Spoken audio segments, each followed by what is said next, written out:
स्वागत है दोस्तों आपका आज की वीडियो में। और आज बात करेंगे महान निर्देशक अकीरा कुरोसावा के बारे में। अकीरा कुरोसावा जापान के और बल्कि दुनिया के एक महान निर्देशकों में गिने जाते हैं। इनको ऑनररी ऑस्कर भी मिला था। तो इनकी कुछ बहुत सारी मूवीज़ इन्होंने भी बनाई हैं। सारी तो मैंने नहीं देखी हैं, लेकिन मुझे कौन सी पसंद आई तो मैं उनको रैंकिंग देने की कोशिश करूँगा। तो आइए आज की वीडियो शुरू करते हैं। नंबर 1 इनकी जो मूवी मुझे सबसे ज़्यादा पसंद आई है जो है योजिम्बो, जो कि 1961 में आई एक ब्लैक एंड वाइट मूवी है। इसी मूवी पर बेस्ड है द फिस्टफुल ऑफ डॉलर्स करके सर्जियो लियोनी की क्लिंट ईस्टवुड को लेकर जो मूवी बनी है, जो कि फिर हॉलीवुड में उसने काफ़ी स्पिन ऑफ्स और काफ़ी स्टोरीज़ को जन्म दिया था। तो ये मूवी योजिम्बो बहुत ही शानदार मूवी है। जापान के महानायक तोशिरो मिफुने की ज़बरदस्त एक्टिंग है। और उस ब्लैक एंड वाइट एरा में मेरे ख्याल से एक्शन हीरो एक हॉलीवुड में होते थे जॉन वेन। और फिर जॉन वेन को अगर आप मूवीज़ और सिनेमा अगर आप देखते हैं तो उस ज़माने के हिसाब से उनकी स्क्रीन प्रेजेंस को कोई टक्कर दे सकता है तो फिर वो तोशिरो मिफुने दे सकते हैं। बहुत ही ज़बरदस्त मूवी है। इस मूवी की बेसिक स्टोरी मैं आपको बताता हूँ। तो एक गांव होता है जहाँ पर दो परिवार उस गांव को कंट्रोल करते हैं और उनकी आपस में लड़ाई हो जाती है। और इसके चलते गांव में हमेशा खून खराबा चलता रहता है। आपने इस तरह की काफ़ी तेलुगु मूवीज़ में भी ये स्टोरी प्ले आउट होती देखी होगी। ये सब यहाँ से बोल सकते हैं। इसका एक बेसिक आइडिया या बेसिक टेम्पलेट इस मूवी से भी लिया गया है। काफ़ी मूवीज़ का लिया गया है और उसके बाद इतना इस टेम्पलेट को घसा गया है। तो तोशिरो मिफुने जो कि योजिम्बो का किरदार करते हैं वो इस गांव में आते हैं। और इस मूवी की यूनिक बात यह है कि जब वो गांव में आते हैं तो एक मॉरली ग्रे कैरेक्टर की तरह वो आते हैं कि वो चाहते हैं कि वो दोनों तरफ की जंग से फ़ायदा उठाएं। अक्सर आपने देखा होगा मूवीज़ में बताते हैं जो किरदार आते हैं वो जंग रोकने के लिए आते हैं, लेकिन तोशिरो मिफुने का ऐसा कोई इरादा नहीं होता। योजिम्बो किरदार का ऐसा कोई इरादा नहीं होता। तो बहुत ही यूनिक मूवी है। और किस तरह से फिर वो क्या उनकी दुश्मनी का वो फ़ायदा उठा पाते हैं, क्या वो ख़ुद उनकी दुश्मनी का शिकार हो जाते हैं। मूवी का स्क्रीन प्ले और कैमरा मूवमेंट बहुत ज़बरदस्त है।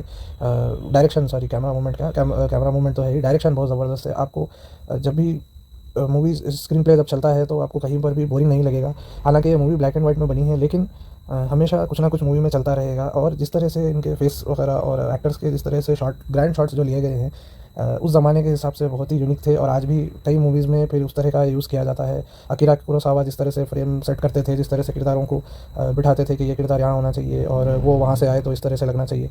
तो ये एक पेंटिंग की तरह ये मूवीज़ बनाते हैं। आप अगर इनकी कोई भी मूवी देखेंगे और उसमें स्पेशली उसको पॉज करेंगे तो आपको पेंटिंग जैसे दृश्य आपको नज़र आएंगे जो कि बहुत ही सुंदर होते हैं। और स्टोरीज़ इनकी मूवीज़ की बहुत ज़बरदस्त होती है डायलॉग और एक्शन के साथ। तो ज़रूर इस मूवी को देखिएगा। नंबर 2 पर आ जाते हैं जो कि मेरी फेवरेट है। इकीरो करके मूवी है 1952 की। तो अगर आपको यंगर ऑडियंस है तो मैं कहूँगा कि पुराने मूवीज़ से घबराइए मत। देखिए, अगर आप सबटाइटल लगा कर देख सकते हैं तो ज़रूर इन मूवीज़ को देखिए। अगर आपने कभी ब्लैक एंड वाइट मूवी नहीं देखी है तो थोड़ी सिंपल वाली से शुरू कीजिए या फास्ट मूवी जिसको कंसिडर किया जाता है उससे शुरू कीजिए। आपको 10-15 मिनट के लिए थोड़ा सा अजीब लगेगा क्योंकि आप रेगुलर मूवीज़ देखने के आदी हैं। थोड़ी देर आप देखेंगे तो आपका माइंड यूज़ टू हो जाएगा, बल्कि आपको अच्छा भी लगने लगेगा, डिफरेंट लगने लगेगा। तो एक बार मैं कहूँगा सभी को ये एक्सपीरियंस करना चाहिए। और करने के लिए ज़बरदस्त black and white movies experience करने के लिए वैसे तो बहुत निर्माता निर्देशक है, लेकिन करना ही है तो Akira Kurosawa is one of the best अगर आप एक्सपीरियंस करना चाहते हैं। तो मूवी पर वापस आते हैं। ताकेशी शिमुरा करके इसके मेन एक्टर है। उन्होंने बहुत ज़बरदस्त परफॉर्मेंस दी है। ये मूवी बेसिकली एक ब्यूरोक्रेट के बारे में है या गवर्नमेंट ऑफिसर के बारे में है जो जिनकी सेहत ख़राब हो जाती है रिटायरमेंट से कुछ आई थिंक 1 साल पहले या 6 महीने पहले, जब उनका रिटायरमेंट आने वाला होता है। तो इस मूवी में ख़ास बात क्या है आप कहेंगे, तो बेसिकली ये वो इंसान है जिन्होंने अपना परिवार त्याग दिया होता है और अपनी जॉब की खातिर सब कुछ ये बर्बाद करके मतलब ज़िंदगी, अपनी पर्सनल लाइफ वगैरह सब कुछ छोड़कर, अपने फ्री टाइम कनेक्शन सब कुछ छोड़कर ये सिर्फ अपने जॉब पर ध्यान देते रहे। तो इस मूवी में बहुत बड़ा मैसेज है, सिर्फ उस ज़माने के लिए नहीं, आज के ज़माने के लिए भी जो कई लोग ऐसे कर रहे हैं। बिल्कुल ब्रेन डेड एम्प्लॉयज़ हो गए हैं, जैसे कॉर्पोरेट ड्रोन कहते हैं। या गवर्नमेंट ऑफिस में भी इस तरह के लोग आपको मिल जाएंगे। दिन भर बस काम काम, वापस आकर भी काम के बारे में सोचेंगे, कोई अपनी पर्सनल लाइफ नहीं रखेंगे और इतना काम करेंगे कि हमेशा तबीयत, अपनी सेहत वगैरह पर ध्यान नहीं देंगे। तो बहुत बड़ा एक सेंट्रल मैसेज है इस मूवी में।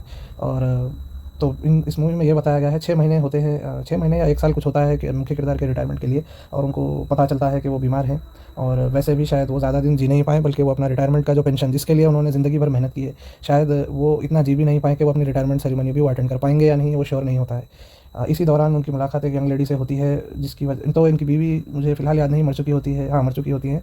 और इनका एक ही बेटा होता है जिससे इनका कोई ख़ासा इनका रिश्ता नहीं होता, जो इनके साथ नहीं रहता है। तो क्योंकि ये नौकरी में इतना ये बिज़ी रहते हैं एक तरह से, तो बेसिकली इनकी फैमिली इनसे कनेक्टेड नहीं होती। तो एक दिन ये किसी कॉलेज स्टूडेंट से, एक लड़की से मिलते हैं और इनको एहसास होता है कि मतलब कितना जीवन इन्होंने काम और जॉब के पीछे व्यर्थ कर दिया है। तब इनको एक एहसास आता है कि एक इनके एरिया में गरीब लोगों के लिए ये एक फ्री ऑफ कॉस्ट गवर्नमेंट की तरफ से, क्योंकि ये एक गवर्नमेंट ऑफिस में काम करते हैं, अच्छी पोस्ट पर होते हैं, तो इनको लगता है कि गरीबों के लिए ये प्रोजेक्ट बनाएंगे जिसमें फ्री ऑफ कॉस्ट पार्क बनाया जाएगा। तो इनकी आखिरी प्रोजेक्ट ये होती है कि किसी भी तरह से ब्यूरोक्रेसी से झगड़ा करके, पॉलिटिशियंस से बात करके बजट निकाल कर इस पार्क का कंस्ट्रक्शन किया जाए। तो ये मरने से पहले अपने जीवन के आखिरी पलों में ये मकसद बना लेते हैं कि मैं एक पार्क बनाकर रहूँगा, और इसके लिए जो भी गवर्नमेंट से परमिशन है या जो भी है, पॉलिटिशियन का सपोर्ट है, बजट है, एमएलए का, एमपी का, जो भी कॉर्पोरेशन है, मैं ला कर दूँगा। तो बहुत यूनिक प्रेमिस है, मैंने नहीं देखी है, 1952 की मूवी है, लेकिन बहुत बहुत यूनिक मूवी है। मैंने कभी नहीं देखा ऐसा मुख्य किरदार जो मरने वाला है और वो एक इतना बड़ा चैलेंज लेकर बैठा है। तो अक्सर हम देखते हैं इस तरह के किरदार, लेकिन जो सोशल चेंज के लिए जो त्याग करते हैं या बैठते हैं, लेकिन इस मूवी में बहुत ही डिफरेंट तरीके से बताया गया है। तो नेक्स्ट मूवी पर आ जाते हैं, नंबर 3, रान मूवी। तो RAN करके इसकी स्पेलिंग है, लेकिन जापानीज़ में इसको रान प्रोनाउंस किया जाता है। 1985 में ये आई है। ये मूवी को अगर आप देखेंगे, कहीं से भी इसको देखेंगे, बीच में से, ऊपर से, नीचे से, आपको ये मूवी के विजुअल से प्यार हो जाएगा। जो अकीरा कुरोसावा जिस तरह की पेंटिंग बनाते हैं हर सीन में, बल्कि ये ऐसी मूवी है जो कि उन्होंने पहले इस मूवी के पेंटिंग्स बनाए, फिर इस मूवी के सीन्स को निर्देशक के तौर पर उन्होंने डायरेक्ट किया, और उसकी जब वो स्टोरी लिख रहे थे तो हर हर सीन की एक पेंटिंग अकीरा कुरोसावा ने पहले पेंटिंग बनाई, उसके बाद उन लोगों ने उस हिसाब से कॉस्ट्यूम डिज़ाइन वगैरह जो भी है वो कर इस मूवी को रियल में बनाया। बहुत ही बेसिक स्टोरी है, किंग लियर करके शेक्सपियर की, जो अगर आपने स्टोरी सुनी है तो उसके बारे में है। तो बेसिकली एक बूढ़ा राजा होता है जो अपने राज्य को तीन बेटों के बीच में उसको बाँटना होता है, और जैसे ही वो जब तक वो राजा विराजमान होता है तो उसकी पावर से लोग उसके नाम से डरते हैं, और जैसे ही वो हटता है तो वहाँ पर उसके बेटों में झगड़ा शुरू हो जाता है। उसके सिंहासन छोड़ते ही बेसिकली टुकड़े-टुकड़े शुरू हो जाते हैं, और बहुत ही अच्छी स्टोरी है। बेसिक स्टोरी है लेकिन अच्छी स्टोरी है। आप देखिए ज़रूर, आपको पसंद आएगी। और इस मूवी के विजुअल बहुत अच्छे हैं और स्क्रीन प्ले वगैरह बहुत अच्छा है। ये मूवी कलर मूवीज़ में, अब देखिए अभी तक हम ब्लैक एंड वाइट की बात कर रहे थे, लेकिन कलर आप इस मूवी में जिस तरह का कलर देखेंगे तो कलर इसका देखने लायक है। कलर का इस्तेमाल जो अकीरा कुरोसावा ब्लड और एरोज़ और गन फायर और जो स्मोक वगैरह जिस तरह से कलर में उन्होंने बताया है, और जिस तरह से पेंटिंग की तरह हर मूवी बनाई गई है, तो one of the best use है ये कलर का मूवीज़ में, मैं कहूँगा। अक्सर हम कलर को, बिकॉज़ हम नए जनरेशन के हैं, प्रेजेंट डे के हैं, हम कलर को बहुत लाइट ले लेते हैं, लेकिन जिस तरह से इन्होंने मूवी बनाई है, आपको एक-एक कलर आपको दिखकर आपकी आँख पर मारेगा। तो ज़रूर इस मूवी को देखिए। सिर्फ मैं विजुअल्स के लिए नहीं बोल रहा हूँ, एक्टिंग भी शानदार है, स्टोरी भी बेसिक है, लेकिन आपको बहुत अच्छी लगेगी। जिस तरह से वो प्रोग्रेस होती है और उसमें कुछ ट्विस्ट आते हैं तो वो आपको ज़बरदस्त लगेगी, और बहुत हट के स्टोरी है। एंडिंग वगैरह ट्विस्ट जिस तरह से बताए गए हैं, शायद ये मूवी हर किसी के लिए ये नहीं है, मैं कहूँगा, जिस तरह से योजिम्बो और इकिरो है। लेकिन अगर आपको अच्छी मूवीज़ पसंद हैं और आपको समझ आती हैं, स्टोरी हमेशा जैसे ऑडियंस एक्सपेक्ट करती है वैसी नहीं होती, आप इस चीज़ को समझते हैं, तो शायद आपको ये मूवी पसंद आ जाए। और नेक्स्ट मूवी पर आते हैं, नंबर 4 पर, संजुरो करके मूवी है 1962 की। फिर से ये योजिम्बो जो हमने नंबर 1 मूवी कही थी उसका एक सीक्वल है, जिसमें वापस फिर तोशिरो मिफुने आते हैं। और ये मूवी थोड़ी-सी अलग है पिछली स्टोरी से कंपेयर किया जाए, जहाँ पर वो दो फैमिलीज़ के बीच की लड़ाई का वो फ़ायदा उठाने की कोशिश कर रहे थे। इस मूवी में थोड़ी-सी स्टोरी अलग है। इस बार वो किसी किरदार को बचाने की कोशिश कर रहे हैं, और किस तरह से क्या वो उनको मदद कर पाएँगे। एक अच्छा एक्शन एडवेंचर मूवी है, चलता-फिरता स्क्रीन प्ले है, आपको अच्छा लगेगा। ब्लैक एंड व्हाइट में है वंस अगेन, लेकिन चलता हुआ है और एक्शन वगैरह अच्छा है। सामुराईज़ के बारे में ये मूवीज़ बनाते हैं Akira Kurosawa. Modern day Japan जो 1970s 80s जब तक वो ज़िंदा थे तब तक के जापान के बारे में है, बनाते हैं अक्सर मूवीज़, लेकिन अक्सर मूवीज़ वो पुराने जापान के बारे में, समुराई के दौर के बारे में बनाते हैं। समुराई किस तरह से रहा करते थे, तो एक यूनिक आपको पर्सपेक्टिव मिलता है, जो आपको वेस्टर्न मूवीज़ में इस तरह की जो आजकल जो मूवीज़ बनती हैं समुराई के बारे में या अमेरिका में, हॉलीवुड में, उससे हट के जापानीज़ की तरफ से एक प्रॉपर पर्सपेक्टिव आपको मिलता है, वो किस तरह से रहते थे और उनकी क्या-क्या प्रॉब्लम्स होती थी, और उसमें फिर एक्शन और एडवेंचर किस तरह से लाया जा सकता है, ये आपको देखने मिलेगा इस मूवी में। नेक्स्ट मूवी पर आते हैं, नंबर 5 पर है सेवंथ समुराई, 1954 में आई। अक्सर लोग कहते हैं इससे काफ़ी मूवीज़ इंस्पायर हुई है, शोले भी हुई है, तो मैं कहूँगा शोले इस मूवी की कॉपी नहीं है, थोड़ा-सा इंस्पायर्ड। देखिए, बेसिक आइडिया से इंस्पायर्ड को आप कॉपी नहीं कह सकते। इस मूवी में जिस तरह से ठाकुर शोले में 2 लोगों को अपने गाँव को बचाने के लिए और गब्बर सिंह से बदला लेने के लिए बुलाते हैं, इसी तरह बेसिक स्टोरी है सेवंथ समुराई में। एक गाँव वाले होते हैं जिनको गब्बर सिंह जैसे ही एक डाकू ने परेशान कर रखा है। बेसिकली उस डाकू का इतना बड़ा रोल नहीं है जिस तरह से शोले में गब्बर सिंह का है, लेकिन अच्छा रोल है। और जो ठाकुर का रोल है वो कोई एक बंदे का रोल नहीं है, 4-5 गाँव वाले होते हैं जो मिलकर, उनकी भी आपस में लड़ाई होती है कि इसको किस तरह से डील करना चाहिए। तो क्या समुराई की मदद लेनी चाहिए, नहीं लेनी चाहिए। बेसिकली समुराई 7 समुराई के पास, अलग-अलग 7 समुराई के पास वो जाते हैं और उनको कहते हैं कि हम तुमको पैसा या जो भी है खाना देंगे, हमारी मदद करो, हमारी रक्षा करो। बेसिकली एक पूरी टीम इकट्ठा की जाती है इन डाकुओं से, कुछ 40 या 50 डाकुओं से या 100 डाकुओं से लड़ने के लिए। सिर्फ 7 समुराई होते हैं और बाकी सब किसान होते हैं। तो मूवी अच्छी है, आपको थोड़ी-सी लंबी लगेगी, once again black and white में है, लेकिन अच्छी मूवी है। मैंने जैसे बताया, थोड़ा-सा देखिए, 10-15 मिनट लगते हैं, उसके बाद आपका दिमाग ब्लैक एंड व्हाइट और कलर का फ़र्क भूल जाता है। अगर आपने कभी देखी नहीं है तो ज़रूर देखिए।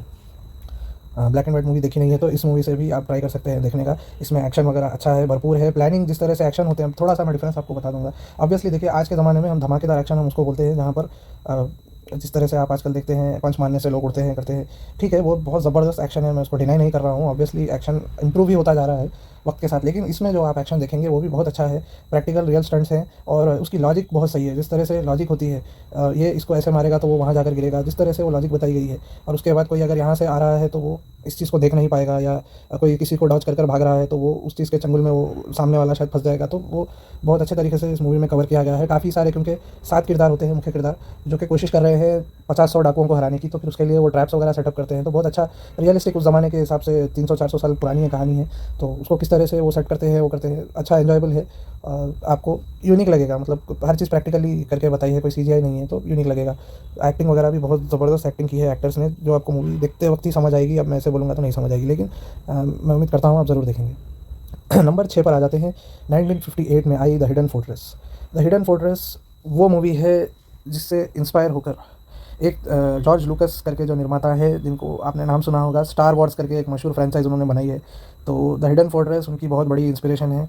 सामुराई मूवीज़ अकीरा कुरोसावा की जॉर्ज लूकस के लिए बहुत बड़ी इंस्पिरेशन है। डार्थ वेडर का जो किरदार है, ओरिजिनली जॉर्ज लूकस चाहते थे कि महानायक तोशिरो मिफुने जी, जिनको आपने योजिम्बो और संजुरो में और सेवन समुराई में मैंने अभी आपको उनके बारे में बताया, वो बेसिकली जो मेन विलन का डार्थ वेडर, जो कि एक आइकॉनिक कैरेक्टर है हॉलीवुड का, जॉर्ज लूकस साहब दरअसल ओरिजिनली चाहते थे, उन्होंने ऑफर किया था तोशिरो मिफुने को, जो उस समय थोड़े से उनकी एज हो चुकी थी, तो उन्होंने और इंग्लिश का ऑब्वियसली प्रॉब्लम होता है, वो रहते हैं जापान में, जापानीज़ बोलते हैं, तो उसमें उसके चलते उनको लगा कि और वो रिपीटेटिव भी हो जाएगा जैसे उनके प्रीवियस किरदार थे, तो उन्होंने जॉर्ज लूकस को मना कर दिया उसके चलते। और अमेरिका में फिर उनको आकर शूट करना पड़ेगा, और पहले के लोगों के देखिए लैंग्वेज बैरियर और इन सब चीज़ों को लेकर उनकी अलग फीलिंग्स होती थी। फिर एक एस्टैब्लिश स्टार है, आप उनको अगर कहेंगे आप आकर विलन का रोल कीजिए, तो इस बात पर उन्होंने नहीं किया था। तो बेसिकली वापस आते हैं हिडन फोर्ट्रेस की स्टोरी पर।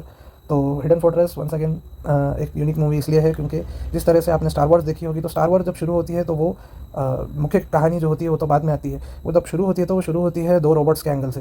अगर आपने स्टार वॉर्स सीरीज़ नहीं देखी है ओरिजिनल, तो वो भी देख लीजिए, बहुत अच्छी सीरीज़ है। 3 पुराने मूवीज़ हैं लेकिन देखने लायक हैं। उन्हीं से इतनी फ्रेंचाइजेस बन रही हैं जो आज डिज़नी बनाने की कोशिश कर रहा है लेकिन बना नहीं पा रहा है। तो आपको ये मूवी आप देखेंगे तो आपको इंस्पिरेशन समझ आएगी, और फिर स्टार वॉर्स के आप ओरिजिनल देखेंगे तो आपको इनके मूवीज़ की झलकियाँ आपको उन मूवीज़ में नज़र आएंगी। तो हमें जैसे बता रहा था बेसिकली कहानी शुरू जो होती है तो मुख्य किरदार के पर्सपेक्टिव से नहीं होती, ये एक बहुत यूनिक चीज़ है।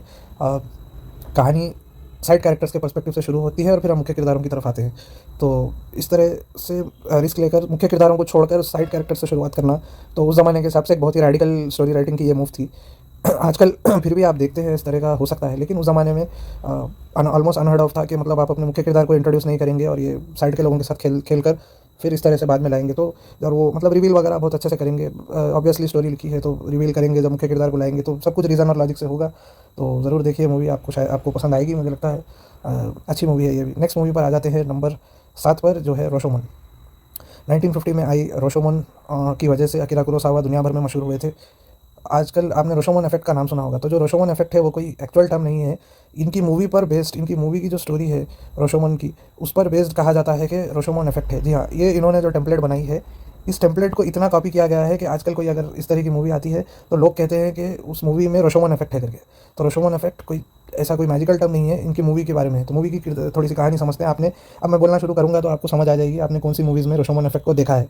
तो मैं बताता हूँ। जैसे इस मूवी की शुरुआत में आपको बताया जाएगा कि 3-4 किरदार है, एक ही कहानी को अलग अलग किरदार के व्यू पॉइंट से बताया जाएगा। एक अगर हत्या हो गई तो वो किस वजह से हुई, किसने की, और जो साथ खड़ा था उसने क्या देखा, जो हत्या का जिस पर आरोप है उसका क्या कहना है, उसने हत्या क्यों की, और कोई अगर वहाँ पर था और गवाह थे तो उनका क्या मानना है, क्या हत्यारे ने जानबूझकर हत्या की या जिसकी हत्या हुई है उसका दोष था।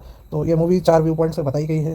तो मैं आपसे कहूँगा कि ज़रूर इस मूवी को देखिए, ये ओरिजिनल स्टार्टर है। जिस तरह से आपने कई मूवीज़ देखी होंगी व्यू पॉइंट्स की मूवीज़ बताई जाती है, एक ही स्टोरी को हीरो के, हीरोइन के और साइड कैरेक्टर्स के व्यू पॉइंट से बताया जाता है। तो ये पहले करने वाले, जहाँ तक मुझे मालूम है, जितना मुझे मालूम है आज तक जो मैंने देखा है, वो जितनी भी ओल्ड मूवीज़ के बारे में मुझे जहाँ तक मैंने सुना है, रोशोमन में अकीरा कुरोसावा ने 1950 में ये पहली बार बताया था एक ही कहानी को 4 किरदारों के व्यू पॉइंट से।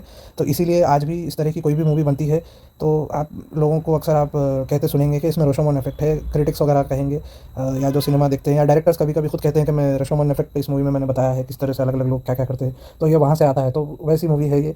तो नंबर 7 में इसको इसलिए दे रहा हूँ क्योंकि ऑब्वियसली पुरानी मूवी है, लिमिटेशंस होते हैं। अब हम जिस तरह की मूवीज़ देखने के आदी हो चुके हैं, तो और इन्होंने दूसरी भी इतनी अच्छी मूवीज़ बनाई हैं, तो इसीलिए मैं इसको नंबर 7 दे रहा हूँ। लेकिन क्लासिक क्लासिक बहुत ही बेहतरीन मूवी है, इसको ज़रूर देखिए। नंबर 8 पर आ जाते हैं। नंबर 8 पर है स्कैंडल, जो कि 1950 में आई थी।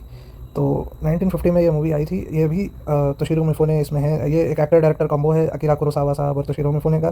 तो इसमें बताया गया है कि किस तरह से एक जापानीज़ मूवी स्टार पर अफेयर का इल्ज़ाम मीडिया लगा देती है और किस तरह से मीडिया छोटी न्यूज़ का हवा बना देती है। तो वैसे तो देखा जाए तो इस मूवी की जो स्टोरी है बहुत ही सिंपल है।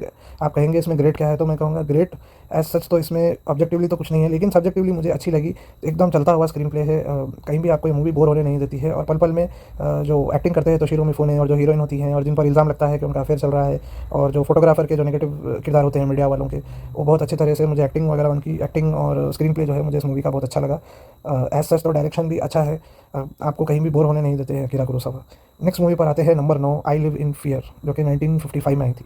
आई लिव इन फ़ियर वैसे तो अच्छी मूवी है, लेकिन थोड़े से बीच-बीच में बोरिंग होती है, लेकिन स्टोरी बहुत अच्छी है, प्रेमिस ज़बरदस्त है। मुझे लगता है आज भी इस तरह की मूवी एक बनना चाहिए।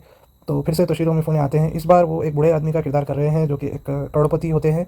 और बेसिकली वो जापान में हुए एटम धमाके की वजह से वो इतना डर जाते हैं कि वो चाहते हैं कि पैसा जमा कर कर वो ब्राज़ील, अपने जो भी फैमिली ख़ानदानी बिज़नेस है उनकी, कुछ कोयले का बिज़नेस होता है, तो वो चाहते हैं वो सारा बेच-बाच कर, अपनी सारी ज़मीन जायदाद वो बेच कर वो ब्राज़ील शिफ्ट होना चाहते हैं बेसिकली।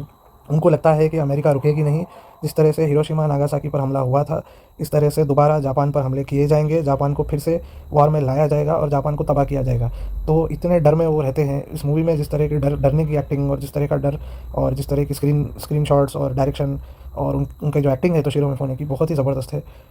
बेसिकली उनको ऐसे जो फीलिंग पोर्ट्रे होती है ना, जिस तरह से कैसे यहाँ से निकल कर भागूँ, ये बहुत ज़बरदस्त उन्होंने पोर्ट्रे किया है मूवी में। वो उनको बेसिकली ऐसे होता है कि मैं कब उठूँ यहाँ से, जापान से कैसे भागूँ, कहाँ भागूँ। वो तय करते हैं कि वो ब्राज़ील चले जाएँगे, क्योंकि उनको लगता है कि ब्राज़ील एक बहुत ही शांत और बहुत बड़ी कंट्री है। मतलब बेसिकली कहीं भी जंगल में जाकर रह लेंगे यार, कहीं घर बना लेंगे, पैसे देकर घर खरीद लेंगे, ज़मीन खरीद लेंगे।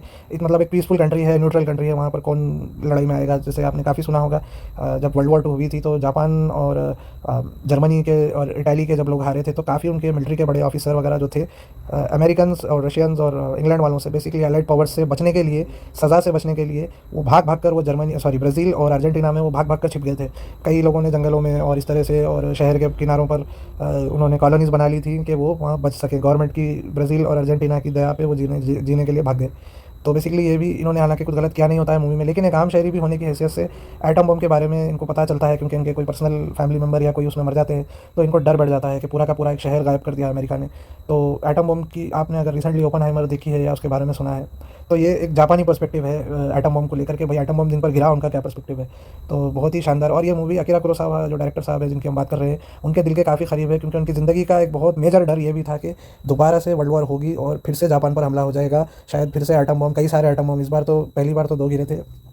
उनका डर था कि अकीरा कुरोसावा का, उनका जीवन में डर था कि उनके जीवन में रहते फिर से वर्ल्ड वॉर 3 हो जाएगा। किस्मत से गुजर गए हैं वो, 90s में कुछ उनका देहांत हुआ था, तो वर्ल्ड वॉर 2 वो देख नहीं पाए, वर्ल्ड वॉर 3 सॉरी वो देख नहीं पाए। तो उनका लक अच्छा था, अभी तक तो नहीं हुआ है, तो आगे हम देखते हैं क्या होगा।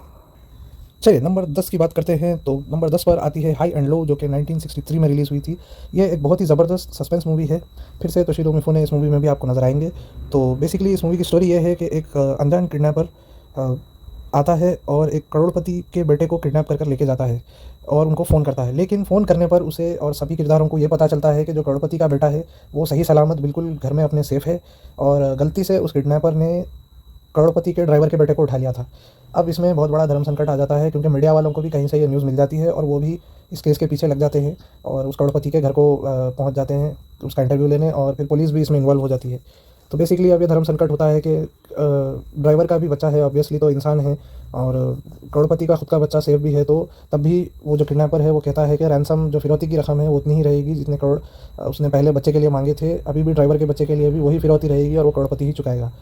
तो इसमें बेसिकली एक कैट एंड माउस, चूहे बिल्ली का एक खेल शुरू हो जाता है कि किस तरह से वो पुलिस और जो किडनैपर के बीच में चूहे बिल्ली का खेल शुरू होता है। पुलिस हमेशा किडनैपर की नेक्स्ट मूव और उसका पता उठाने की कोशिश करती रहती है, और बीच में फिर तोशिरो मिफुने होते हैं जो धर्म संकट में फंसे होते हैं, क्योंकि उनको उस पैसे की ऑब्वियसली ज़रूरत होती है कुछ अपने बिज़नेस के लिए। लेकिन फिर वो फिरौती मांगता है, तो फिर वो क्या उनको देना चाहिए, नहीं देना चाहिए, उस पैसे का क्या करना चाहिए, क्योंकि उनका खुद का बच्चा तो सेफ़ है, तो क्या उनको इस केस को पुलिस को हैंडल करने के लिए दे देना चाहिए, उनका पर्सनल इन्वॉल्वमेंट इसमें क्या होना चाहिए। तो बहुत ही इंटरेस्टिंग है। इस धर्म संकट से हटकर जो कि पुलिस का जो चेज़ है, बेसिकली जो पुलिस पता उठाने की कोशिश करती है, उस ऑब्वियसली आज के ज़माने में तो सेल्टन टावर है, ये सब टेक्नोलॉजी है, ट्रेस हो जाता है। लेकिन अब उस ज़माने में देखिए फ़ोन कहीं से भी आ सकता है, जो भी किडनैपर है वो कुछ भी कर सकता है, तो उसको फिर कैसे पुलिस टैकल करती है, क्या वो उसको ढूँढ पाते हैं, क्या वो फिरौती की रकम लेने में कामयाब हो जाता है? इस मूवी को जानने के लिए इस मूवी को ज़रूर देखें यार। उम्मीद करता हूँ आपको ये वीडियो पसंद आई होगी। तो फ़िलहाल के लिए मैं अभी टॉप 10 मूवीज़ ही मैंने डिस्कस की है, तो इनकी और भी मूवीज़ है जो मैं चाहूँगा कि अगर आपके पास आपको ये मूवीज़ इनकी अच्छी लगे तो आप और भी मूवीज़ इनकी देख सकते हैं, लेकिन उस पर कभी और वीडियो बनाएँगे। तो अभी ये था मेरे टॉप 10 अकीरा कुरोसावा मूवीज़ जो मुझे बहुत पसंद है, और मैं कहूँगा जो भी नए फैन्स हैं या कभी आपने इनकी मूवी देखी नहीं है तो ज़रूर चांस दीजिए। स्टार्टिंग पॉइंट मैं कहूँगा, अगर बिल्कुल आपने ब्लैक एंड वाइट और इस तरह की मूवीज़ आपने कभी नहीं देखी हैं, तो इनकी जो कलर मूवी है रान करके जो मैंने बताई है, नंबर 3 रैंक मैंने उसको दिया है, 1985 की मूवी है, आई थिंक नेटफ्लिक्स पे अवेलेबल है। मेरी रिक्वेस्ट है, अगर आप देखना चाहते हैं तो वहाँ से शुरू कीजिए। एक बार आपको कलर में और उनको किस तरह की मूवीज़ वो बनाते हैं आपको समझ आएगी, तो फिर आप शायद ब्लैक एंड वाइट में जाने की हिम्मत कर पाएँगे और आपको फिर हो सकता है मूवीज़ पसंद आएँ और आपको खुद अच्छा लगने लगे। तो ज़रूर इनकी मूवीज़ को चेकआउट कीजिए। इनसे बहुत लोग, जॉर्ज लूकास, स्टीवन स्पीलबर्ग, इतने लोग इंस्पायर्ड हैं। काफ़ी सारी फ्रैंचाइज़ेस में, क्विंटन टैरेंटिनो, किल बिल वगैरह में काफ़ी इनके एक्शन सीन्स से वो बोरो करते हैं, मूवीज़ में बताते हैं। तो ओरिजिनल आइडियाज़ वो कहाँ से लाते हैं, और अकीरा कुरोसावा के इंस्पिरेशन जॉन फोर्ड होते थे जो कि हॉलीवुड के बड़े डायरेक्टर थे। उनकी मूवी थी स्टेज कोच करके, जिस पर मैंने क्लासिक्स टू वॉच में स्टेज कोच के बारे में एक पूरा एपिसोड बनाया, क्यों आपको मूवी देखनी चाहिए। इनकी जो मूवीज़ जो मैंने अभी बताई हैं उस पर भी डिटेल में भी शायद मैं फ्यूचर में वीडियोज़ बनाऊँ, कोई 1-2 मूवीज़ पर या टॉप 3 मूवीज़ पर। लेकिन अभी के लिए मैंने टॉप 10 के बारे में एक वीडियो बनाया है, तो उम्मीद करता हूँ आपको पसंद आया होगा, और ज़रूर अकीरा कुरोसावा की मूवी जीवन में एक बार ज़रूर देखिएगा, कोई ना कोई मूवी। तो वीडियो देखने के लिए धन्यवाद। Have a good day. Thank you.